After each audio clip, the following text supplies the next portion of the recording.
Hi there, and welcome to this film about the structure of the atom. Hopefully you're coming to it having watched the film about matter not all that long before. That film talked quite a lot about the way that we can look at what kind of atoms are present in a substance to decide what kind of substance it is. This film actually looks about what those atoms are made of, and it's a bit shorter, and hopefully quite a lot of it is revision for you, but it's got some really important points which are just absolutely vital to know for years 11 and 12. Okay, and hopefully by the end of this film you'll know the names of all the different subatomic particles, so that's particles that are smaller than atoms. You'll know where in the atom you can find them, and hopefully you'll also know what their relative mass and charge are. Okay, well here's a diagram of an atom.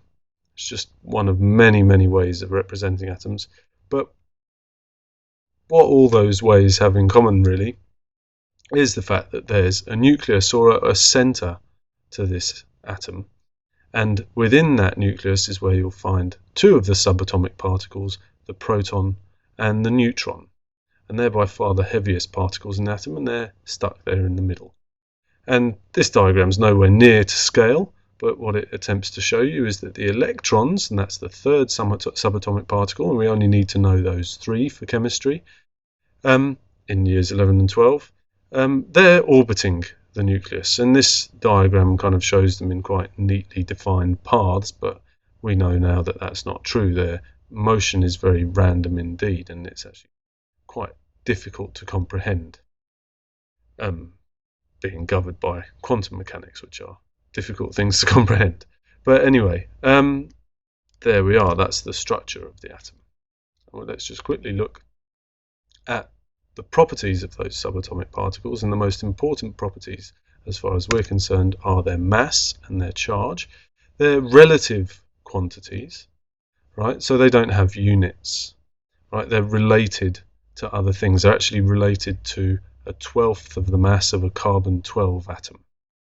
Okay, so if a proton has a relative mass of 1, it means that its mass is exactly 1/12 of the mass of a carbon-12 atom. Okay, it doesn't really matter too much at this stage what they're relative to. Okay, but as we can see here, the mass of the proton and the neutron are pretty much the same, rounded to the same number here, and the electron is much lighter than both of them. Okay, the electron's got a mass of only about 1/2000th of a proton or a neutron, to be more precise, about 1/1850th. Okay, so next to a proton and a neutron, an electron's absolutely tiny in terms of its mass. Okay, as far as their charge goes, again, this is a number without units because it's relative, and it's all relative to the mass of a proton. So to the charge of a proton. Anyway, we've got a +1 charge for a proton. It's positive. We've got no charge at all for a neutron, neutral in other words, electrically.